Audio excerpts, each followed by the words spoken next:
Dans ce métier, bon, il y a d'abord quelque chose qui est primordial dans ce métier, c'est le contact des clients, c'est l'échange qu'il y a. Le commerce, ça veut bien dire ce que ça veut dire, c'est un échange entre deux personnes.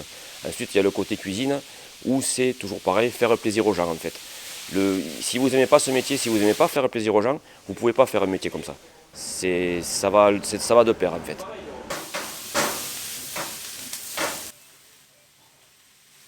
Tout petit, je suis tombé dans la cassole, vu que mon père avait ce restaurant et qu'il en faisait déjà beaucoup, qu'il avait une très grosse réputation. J'ai voulu faire comme lui et j'ai commencé à faire du cassoulet, je devais avoir 15 ou 16 ans. On n'utilise que des produits régionaux, tout ce qui se met dans le cassoulet, les haricots sont de Castelnaudary, la saucisse vient du boucher du village, le confit vient du Gers, tout ce qui est charcuterie, Coanne et Jarret, ça vient de la Cône dans le Tarn, qui est une grosse ville justement de charcuterie. Et ensuite, il y a le savoir-faire qui va avec, c'est-à-dire qu'il faut savoir qu'un cassoulet, il faut beaucoup de temps pour le faire, il faut un temps de repos, il faut un temps de cuisson, il faut un temps de trempage pour les haricots, il faut à peu près 2 jours pour arriver à faire quelque chose de convenable. Ensuite, il faut savoir aussi qu'il y a 3 cassoulets, vous avez le Père, le Fils et le Saint-Esprit. Alors le Père, c'est Castelnaudary, qui se fait avec du confit de canard, de la saucisse, des jarrets et des couannes.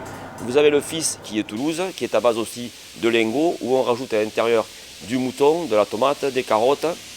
Et ensuite, vous avez le Saint-Esprit, qui est fait à Carcassonne, qui ne se faisait à l'époque que le dimanche, car c'est des gens qui revenaient de la chasse et qui introduisaient à l'intérieur du cassoulet du perdreau.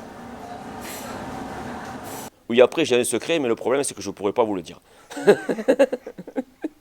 C'est un secret de mon père qui m'a légué d'une grand-mère. Et alors, on a fait un testament et tout, donc on ne peut pas le faire. C'est carrément chez le notaire, non, c'est pas vrai. Mais je ne pourrais pas vous le dire quand même. Ici, oui, il y a eu beaucoup de gens importants qui sont venus, enfin beaucoup. À l'époque où mon père avait le restaurant, il n'y avait pas la déviation ni la 113, donc on a eu des gens comme Alain Delon, comme Dalida à l'époque, comme Jean-Paul Belmondo, Pierre Perret. Bon, après, je reçois moins de stars parce qu'on est un peu plus isolé maintenant, mais il n'y a pas longtemps, on a eu aussi des équipes de rugby, par exemple, avec des joueurs professionnels, des entraîneurs, des stars de cinéma aussi, mais enfin, pas des stars de cinéma d'Hollywood, hein, des stars de cinéma français, quoi. En fait, le cassoulet, c'est un plat qui se mange à beaucoup de personnes. Donc à la base, c'est convivial. Donc ce qui veut dire convivial, ça veut dire passer des bons moments avec les gens. Donc le meilleur souvenir, j'en ai pas, mais de beaucoup de souvenirs, j'en ai énormément.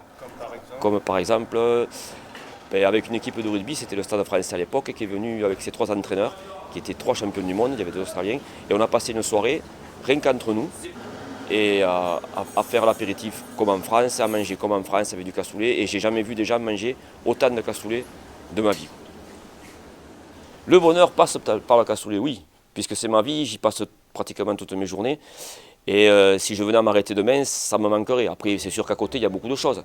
Mais ça, quand même, c'est une satisfaction que j'ai eue, déjà de reprendre, d'arriver à faire ce que je fais et de sortir un produit qui est vraiment du terroir et qui reste dans les traditions des grands-mères, en fait. Et c'est vraiment un grand bonheur de pouvoir transmettre ça aux jeunes qui vont arriver.